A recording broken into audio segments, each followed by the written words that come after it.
Ce mardi 7 avril marque la journée mondiale de la santé, journée consacrée cette année à l'insécurité alimentaire, responsable de plus de 200 maladies dans le monde. Prétexte est choisi par la ministre ivoirienne de la Santé pour visiter plusieurs sites de commerce d'aliments en vue de sensibiliser justement sur la sécurité alimentaire. Toujours dans l'actualité, le Sahara, au cœur de la rencontre, la question du financement de l'agriculture, laquelle implique trois principaux acteurs, l'État, la banque et l'agriculteur. Quelles sont les responsabilités de chaque partie pour aboutir à un développement plus poussé du secteur? Élément de réponse dans ce journal. Dans l'actualité culturelle, ce rendez-vous qui vise à mettre en valeur le potentiel traditionnel des Abourés, un peuple du sud-est de la Côte d'Ivoire en matière de danse et de musique. Le Popo Carnaval de Bono a été lancé cet après-midi en présence du ministre de la Culture et de la Francophonie. Et à l'étranger, la reprise des activités des commerçantes libériennes aux frontières terrestres.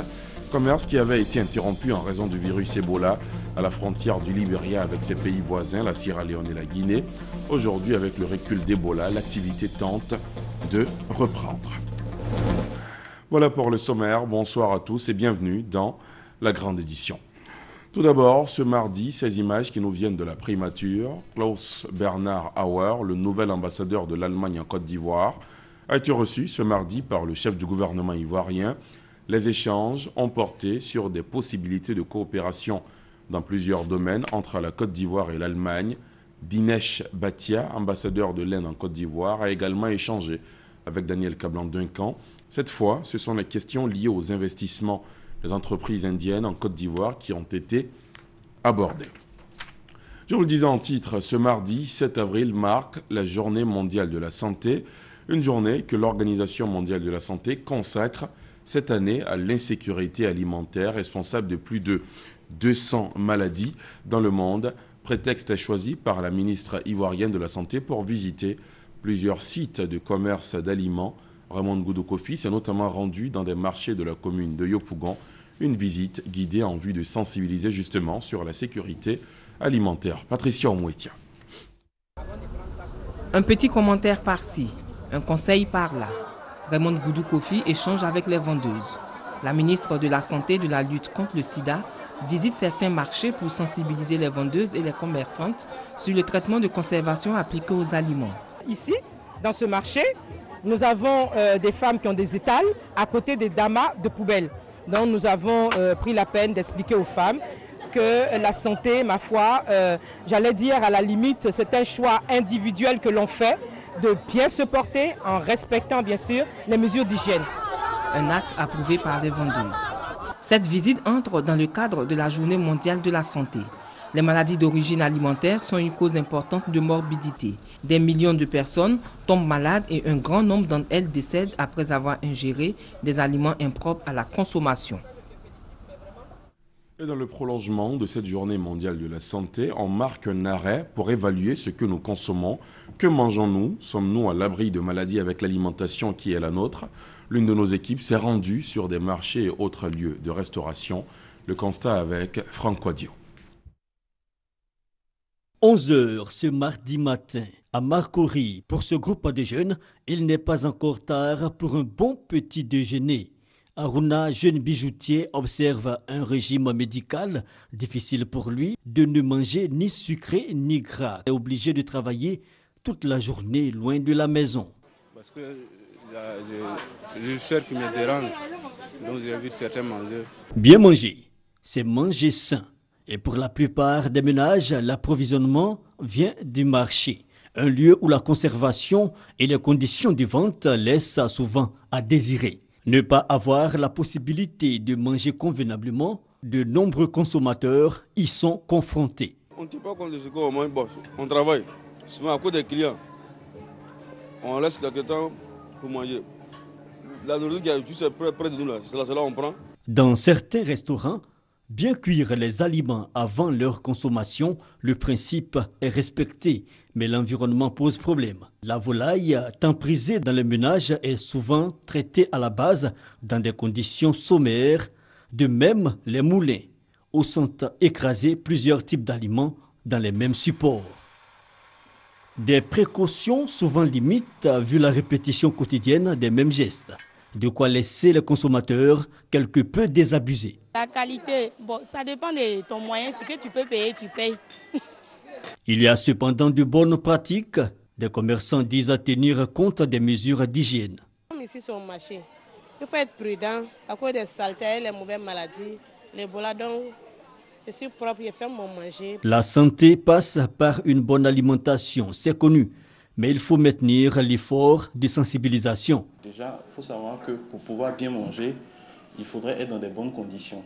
Surtout la réalisation d'un aliment devrait englober, depuis la conception de l'aliment jusqu'à sa mise en vente, tout un circuit, tout un process. Et ce process doit être encadré normalement par des structures étatiques pour vérifier non seulement la qualité du repas, mais aussi les règles d'hygiène au niveau de la population pour leur permettre d'éviter toutes sortes d'infections sporadiques qui arrivent, surtout en période pluvieuse. La période pluvieuse est une période à risque parfois. Pour exemple, rappelons que de août à octobre 2014, la cité de Port-Bouët a connu une épidémie sporadique de choléra et de maladies diarrhéiques. On parle aussi santé au Salon international de l'agriculture et des ressources animales d'Abidjan, SARA 2015, qui est à son 5e jour. Quelle couverture médicale pour ce rendez-vous qui enregistre plusieurs centaines d'exposants et près de 500 000 visiteurs? La tâche a été confiée au SAMU, le service d'aide médicale urgente, qui a déployé sur le site de l'événement deux équipes avec à leur tête des médecins qui coordonnent toutes les activités et dispositifs sanitaires. Juliette Ouéa. La santé également prioritaire au Salon de l'agriculture et des ressources animales 2015. Déjà, lorsque les visiteurs foulent le site de Port-Bouët, les hôtesses du SARA 2015 leur conseillent le lavage des mains au gel hydroalcoolique. Prévention de la fièvre Ebola oblige. Deux équipes médicales avec chacune à sa tête, un médecin du service d'aide médicale d'urgence, ont en charge l'assistance préhospitalière, notamment les victimes d'accidents ou d'affections soudaines. Et c'est surtout la journée de samedi où il y a eu quand même des cas de gastro-entérite, dû certainement à une intoxication alimentaire. Et ce sont les jeunes filles hôtesses là, qui étaient les victimes. Il y a eu environ 12 cas. Donc c'est ce qu'on a pu gérer jusque-là. Ces équipes médicales sillonnent le site du SARA 2015 de 8h à 19h30. Elles sont aidées par 10 éléments du groupement des sapeurs-pompiers militaires de l'Indénié. 2 ambulances permettent de transporter les malades jusqu'à l'infirmerie aménagée pour la circonstance. Les véhicules du SAMU sont équipés d'un matériel d'urgence et de réanimation, notamment un moniteur, une bouteille d'oxygène et autres produits pharmaceutiques. Pour les cas sérieux, il s'agit de les emmener urgemment dans le centre de santé le plus proche. Au cœur du Sahara, également, la question du financement de l'agriculture, laquelle implique 3 principaux acteurs, l'État, la banque et l'agriculteur. Quelles sont les responsabilités de chaque partie pour aboutir à un développement plus poussé du secteur? Élément de réponse dans ce reportage signé Victoria Angwa. Le financement de l'agriculture comporte 3 volets. Le financement des infrastructures lourdes qui est du ressort de la puissance publique, le financement de l'exploitation agricole qui est l'affaire du crédit agricole et le financement des services agricoles qui permet de fournir des services de recherche, de conseil, de formation aux producteurs et à leur organisation professionnelle. La question du financement des services agricoles demeure le nœud. Le crédit doit être structuré, le crédit doit être organisé, il y a des problèmes de taux d'intérêt, il y a des problèmes de garantie, etc. Mais c'est la profession bancaire, l'État et tous les acteurs qui doivent pouvoir trouver donc des solutions. Le financement relève à la base du métier de la banque. Un exercice plus aisé pour le banquier dans le cadre du négoce où il a affaire à des opérateurs mieux structurés et plus solides. Les banques estiment que l'agriculture est le secteur pourvoyeur de devises. Or, les paysans sont nombreux à évoluer hors secteur bancaire. Pour ce qui concerne que la campagne café-cacao, en 2013, il y a eu environ 1900 milliards qui ont été distribués. Il n'y a pas, après distribution, plus de 5% qui reviennent dans le circuit formel. Donc pour les banques, en fait, pour tout ce qui concerne en fait, des initiatives d'approche vis-à-vis du monde paysan, nous sommes partants parce que par derrière, ça nous permet en fait d'améliorer le taux de bancarisation de ces populations-là afin qu'on puisse, les avoir dans notre système comme clients, collecter leurs dépôts et puis également augmenter notre capacité de transformation. Les États se sont engagés à Maputo à consacrer 10% de leur budget annuel au secteur agricole. En Côte d'Ivoire, l'agriculture représente 22% du produit intérieur brut et la part accordée au secteur est inférieure à 5%. En dehors du secteur de l'EVA, la banque est presque absente en amont. Nous avons négocié avec les partenaires techniques et financiers pour mettre en place des mécanismes transitoires qui leur permettent de pouvoir avoir des financements, mais avec un mode de reconstitution des intrants qui leur sont donnés. De façon durable, c'est d'avoir un fonds qui va permettre de financer directement les petites exploitations. Et nous avons pu obtenir ce fonds. L'État ivoirien a ouvert la voie depuis 1960 en opérant le choix de faire de l'agriculture sa priorité. La gestion des sociétés agricoles a certes été décriée, mais la vision était bonne et les leviers demeurent. Il faut simplement améliorer l'environnement. Dans tous les pays, c'est l'État qui ouvre la voie. C'est l'État qui crée le cadre. Et dès lors que des solutions seront apportées en fait, à l'adressage de ce point, il n'y a pas de raison que les banques ne prennent pas d'initiative en fait, pour accompagner ces structures-là. Elles le font déjà, mais de façon très marginale dans le secteur de l'EVA. Le Maroc est un exemple de réussite. Ce pays consacre déjà 15% de son budget à son agriculture. L'État doit être présent, l'État doit aider les petits agriculteurs et faire de manière à ce que les filières et les marchés soient organisés. L'État doit jouer un rôle de facilitateur en mettant la banque au cœur du processus. Entre autres mesures, la sécurisation du foncier rural, l'immatriculation des acteurs, une fiabilisation de la forme juridique des coopératives. La dernière loi sur les sociétés coopératives constitue un pas significatif. Et à l'occasion du Sahara, pour des raisons de sécurité et de fluidité routière et aussi pour faciliter l'accès au site du salon et à l'aéroport, le directeur général de la police nationale invite les populations à observer la mesure suivante: restriction de la circulation de la voie allant de l'aéroport vers le monument Akwaba. La circulation n'est permise que sur la voie de gauche, c'est-à-dire celle allant de Akwaba jusqu'à l'aéroport. Cette voie sera à double sens, permettant ainsi aux usagers venant de l'aéroport de circuler en direction du centre-ville.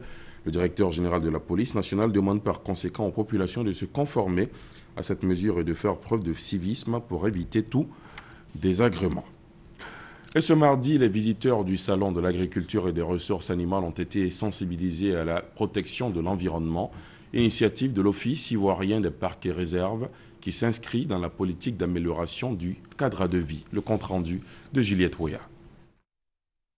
La 3e édition du Salon de l'agriculture et des ressources animales a été l'occasion pour l'Office ivoirien des parcs et réserves de sensibiliser les visiteurs à la protection de l'environnement. Sur leur stand, les agents de l'OIPR invitent les populations à s'impliquer fortement dans le respect de l'environnement.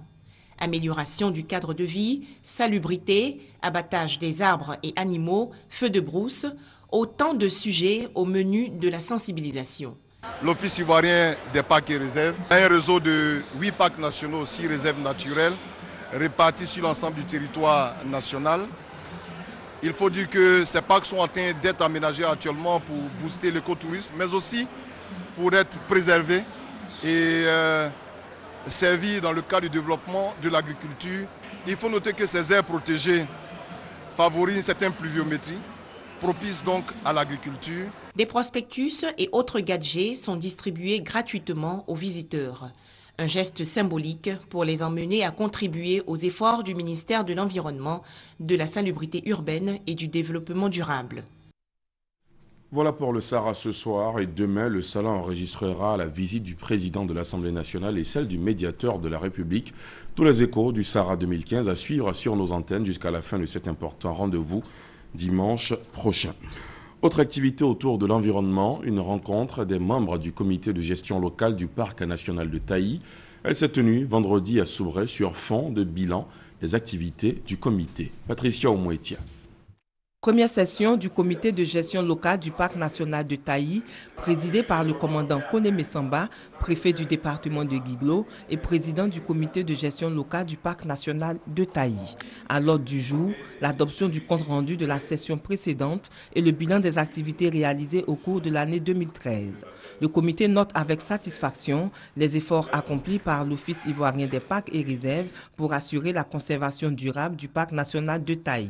Les gestionnaires du parc ont par ailleurs exprimé leur inquiétude face au phénomène de l'orpaillage, mais les récentes résolutions prises au niveau national par l'État de Côte d'Ivoire laissent entrevoir de meilleures perspectives. Le comité de gestion du parc se réjouit de l'appui des partenaires. Le président du comité indique l'adoption d'un nouvel arrêté préfectoral portant organisation et fonctionnement du comité de gestion locale, intégrant de nouvelles dispositions. Le comité de gestion locale est un organe consultatif. Au niveau du parc national de Taï, cet organe est mis en place depuis 2009.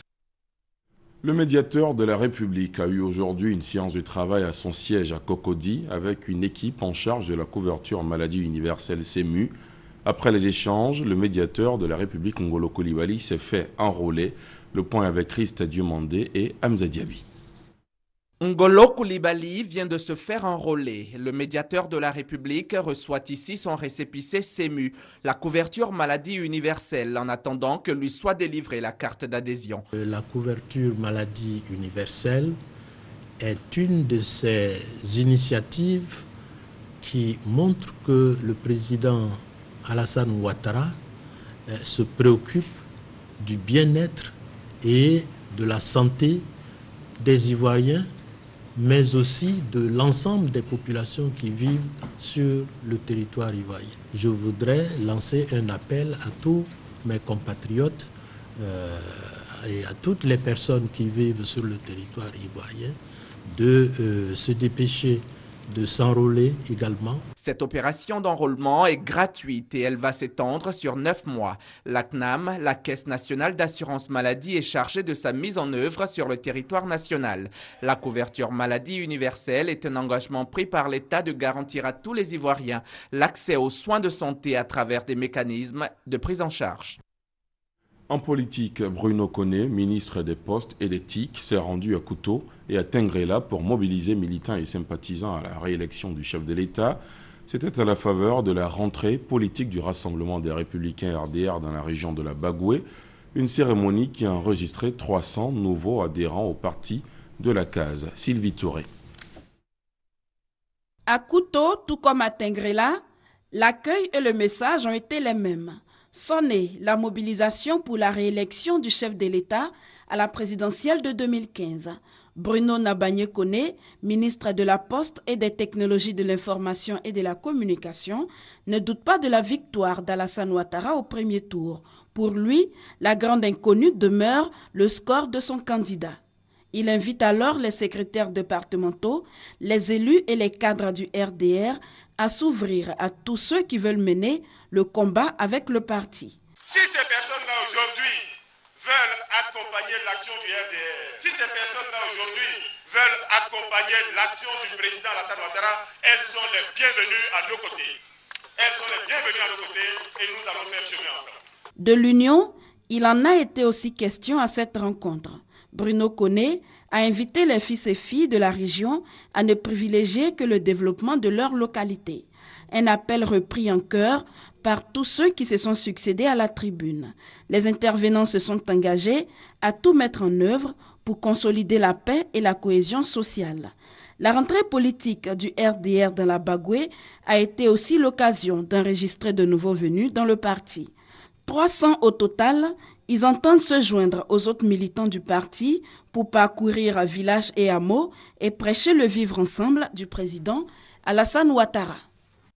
Le chef de canton de Béziaka, sous-préfecture de Zionoula, dans le centre-ouest du pays, vient d'être investi.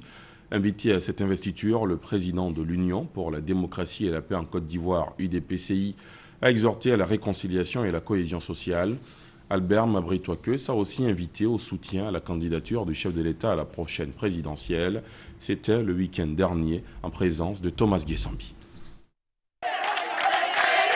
Albert Mabry-Touakeus, président de l'Union pour la démocratie et la paix en Côte d'Ivoire à Béziaka, sous-préfecture de Zionoula. L'homme y est allé sur invitation des populations pour l'investiture du chef canton Trayebi Boti Joseph. Le jeu des alliances entre Gouro et Yakuba ne manque pas dans la partie sous le regard des chefs ouans de Kounaïri et de bien d'autres chefs de communauté. Moment de joie, Béziaka a tout de même le temps d'évoquer la question de son développement avec son hôte. Visiblement ému pour l'honneur qui lui est fait, le président de l'UDPCI invite Béziaka pour son développement à le suivre dans la dynamique impulsée par le président Alassane Ouattara. Le président souhaite que d'ici le mois de juin, la Chambre nationale de la chefferie coutumière de Côte d'Ivoire soit mise en place. Si vous êtes organisé, vous serez bien représenté. Dans quelques mois, c'est les élections. Si le peuple Gouro veut compter sur moi pour aller poser les problèmes et trouver des solutions. Et les problèmes, c'est pas ça qui manque ici. Vous m'en avez posé quelques-uns ce matin, dont les plus importants, c'est les problèmes de route. Je vous demande de continuer à le soutenir. Le président de l'UDPCI, en prenant congé de ses hôtes, promet y revenir, cette fois pour rencontrer spécialement les jeunes et les femmes pour des actions de lutte contre la pauvreté. Dans l'actualité culturelle, ce rendez-vous qui vise à mettre en valeur le potentiel traditionnel des Abourés, ce peuple du sud-est de la Côte d'Ivoire en matière de danse et de musique. Le Popo Carnaval de Beaunois a été lancé cet après-midi en présence du ministre de la Culture et de la Francophonie, Grace Kando. C'est sous ce fromager qui retrace un pan de l'histoire du peuple abouré de Beaunois qu'a été lancée la 35e édition du Popo Carnaval de Beaunois. Pendant 2 semaines, il sera question de mettre en exergue les valeurs culturelles et artistiques des Abourés en particulier et du Sud Comoé en général. Cette foire est une plateforme offerte à tous nos partenaires et sponsors de présenter et vendre aux 5000 visiteurs par jour leurs produits à des prix promotionnels. L'Abouré n'est pas beaucoup, donc il faut se faire, quand on n'est pas beaucoup, il faut se faire connaître. Donc ça permet de nous faire découvrir et nous aussi de découvrir la culture d'autres peuples. L'initiative du peuple abouré est saluée par le ministre de la Culture et de la Francophonie. Maurice Kwaku Bandama exhorte par ailleurs à la création de festivals. Nous avons lancé ces appels aux élus, principalement aux maires et aux présidents des conseils régionaux, pour qu'ils initient des festivals dans leur région. Cet appel est entendu, puisque les festivals qui étaient en souffrance ont pu être réveillés et de nouveaux festivals sont en création à travers la Côte d'Ivoire. Le ministère de la Culture et de la Francophonie a toujours apporté son soutien au Popo Carnaval de Beaunois. Cette année, ce sont 7 millions de francs CFA qui ont été remis au comité d'organisation. Plusieurs activités sont prévues, notamment un festival de danse traditionnelle, un défilé carnavalesque et un concours à Oulaba. Le Festival international de la culture et des arts de Daoukro, FICAD 2015, a refermé ses portes samedi. Un grand concert et un concours de beauté ont meublé la clôture de cette 11e édition du FICAD en présence de l'épouse du président du PDCI RD, Arrête Conan Bédier, les vainqueurs du concours Miss FICAD 2015, mais aussi les organisateurs de la présente édition ont été récompensés par le couple Bédier, Noudi, Koné, Pargassoro. Akou Kamik élu Miss FICAD édition 2015, Kwasi Koti Laetitia et Kwame Priska Dominique élus respectivement première et deuxième dauphine. Avant leurs différents passages en tenue de soirée, tenue traditionnelle et tenue de vérité, les 12 candidates ont adressé des messages de paix et de cohésion dans leurs langues respectives. Marraine de ce concours de beauté, Henriette Konan Bédier a félicité et encouragé les Miss. Après le défoulement de ce soir, soyez des filles modèles qui savent ce qu'elles veulent pour être dignes de leur vie. Pour ce soir, je vous souhaite beaucoup de courage et réussite. Les reines de la beauté du FICAD 2015 ont également reçu les encouragements des autorités, des partenaires et des organisateurs. Nous sommes un peu culminant du FICAD, la soirée de beauté. Il va y avoir défilé les 12 belles filles de cette soirée. On va choisir 3 parmi elles. Défilé de mode et humour, des étapes qui ont égayé le public. Ça va arriver, c'est maintenant, on va du soro. À côté du concours Miss, un concert organisé à la place Henri Konan Bédié de Daoukro a tenu les festivaliers en haleine. Que le spectacle est beau, la musique qu'on propose est bonne, l'ambiance est bonne, donc je me sens bien, donc je crois que tout le monde se sent bien à Daoukro. La Miss et les 2 dauphines ont été reçues par le couple Bédié à leur résidence de Daoukro. 2 millions de francs CFA, c'est la somme offerte par le président Henri Konan Bédié et son épouse aux organisateurs du FICAD et aux 3 belles filles de la 11e édition du Festival international de la culture et des arts de Daoukro. La fête de Pâques a sa dimension religieuse, c'est un fait, mais elle a aussi sa dimension culturelle et sociale ici en Côte d'Ivoire. C'est le temps de retrouvailles chez certains peuples. C'est le cas par exemple à Divo, où depuis 2014, la mairie a instauré une fête tournante de Pâques dans la région.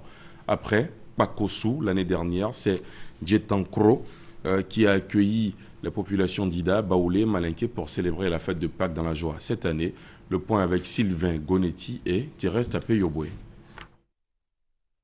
Djetrankro, campement de la localité de Data dans la commune de Divo. Les femmes d'Ida, Baoulé, Malinké s'affairent dans les cuisines pour la confection de mets pour la fête de Pâques. Sur la place publique, la fête bat son plein. Jeux, discours se succèdent. C'est une autre vision de la fête de Pâques, initiée par la mairie de Divo, afin d'instaurer un climat de cohésion sociale entre les communautés vivant dans la localité.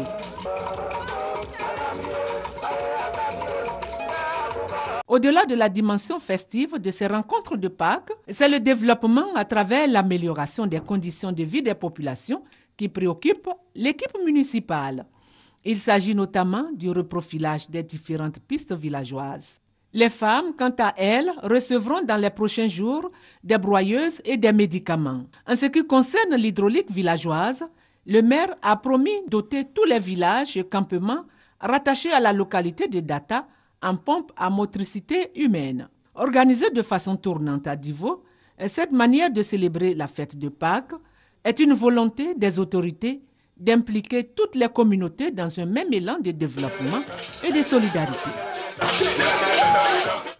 Monseigneur Awana Siméon, président de la Commission nationale de réconciliation et d'indemnisation des victimes à Conarive, invite les représentants de tous les ministères, organismes, organisations, structures détenant des fichiers de victimes des crises survenues en Côte d'Ivoire à les déposer au Programme national de cohésion sociale PNCS Isala Riviera 4 dans la commune de Cocody. Par ailleurs, le président de la Conarive l'a conduit à une réunion le jeudi 9 avril 2015 à 10h au Programme national de cohésion sociale. Il s'agit de la Commission Dialogue Vérité et Réconciliation CDVR, la Commission nationale d'enquête CNE, le ministère d'État, ministère de l'Intérieur et de la Sécurité, le ministère chargé de la Défense, la cellule spéciale d'enquête et d'instruction CSEI, du ministère de la Justice et des Libertés publiques, la Commission nationale des droits de l'homme, CNDH, la direction des victimes de guerre du ministère de la Solidarité, de la Famille, de la Femme et de l'Enfant, les associations de victimes, les organisations de la société civile, les ONG nationales et internationales, le BENET. L'importance de l'ordre du jour requiert la présence de tous. Pour toute information utile, appelez le 22 47 83 73. À l'étranger, les populations du Libéria, les femmes commerçantes du Libéria précisément, en raison du virus Ebola, avaient été obligées d'abandonner leur activité commerciale à la frontière entre le Libéria et ses voisins, la Sierra Leone et la Guinée. Aujourd'hui, avec le recul du virus Ebola, ces femmes ont repris de plus belle leurs activités. Le commentaire de Léon Pro. Bowatside, localité au nord-ouest du Libéria, à la frontière avec la Sierra Leone.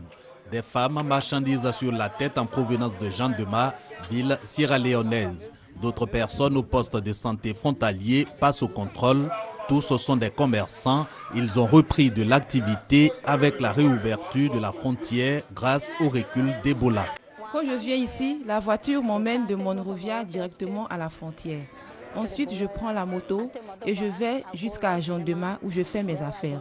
Et j'achète du gari et du moi et je les rapporte et retourne à mon... Avec la reprise du commerce transfrontalier, ce sont les villes aux frontières entre le Libéria et la Sierra Leone qui renouent avec leur trafic intense de marchandises, commerçants et voyageurs. Ce qui avait manqué au plus fort de l'épidémie de la fièvre à virus Ebola, plombant ainsi les revenus des familles. Ebola a affecté mon entreprise. Mes revenus ont même diminué parce que venir de Monrovia jusqu'à la frontière était très cher. Parfois, lorsque nous venons, nous passons plus de temps à Clé. Et parfois, ils ne peuvent même pas nous laisser passer et revenir. Donc, c'était un peu difficile pour moi. Pendant ce temps, nous étions assis à la maison. Ils nous ont dit que nous devions rester à la maison. Nous étions assis et consommions notre argent, pas d'amélioration. Ceci relève du passé, même si la vigilance est encore de mise aux frontières entre le Libéria, la Sierra Leone et la Guinée. L'on craint toujours une résurgence de la fièvre à virus Ebola qui a fait dans ces trois pays environ 11 000 morts sur plus de 25 000 cas recensés. L'Ivoirien Jacques Anouma a perdu sa place au comité exécutif de la FIFA.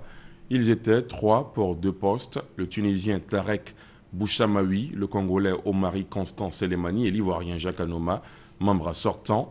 Tarek Bouchamaoui a remporté 54 votes sur les 54 possibles lors des élections. Omari a récolté 34 votes et Jacques Anouma s'en est tiré avec 20 votes. Et en bref, le jeune inventeur Nshoyapi Didier est décédé ce mardi après plusieurs mois de maladie. Celui que beaucoup présentaient comme le génie de l'informatique était atteint d'une infection pulmonaire qu'il a finalement emporté. C'est la fin de ce journal. Merci de l'avoir suivi. Excellente soirée sur la chaîne qui rassemble. Bonsoir.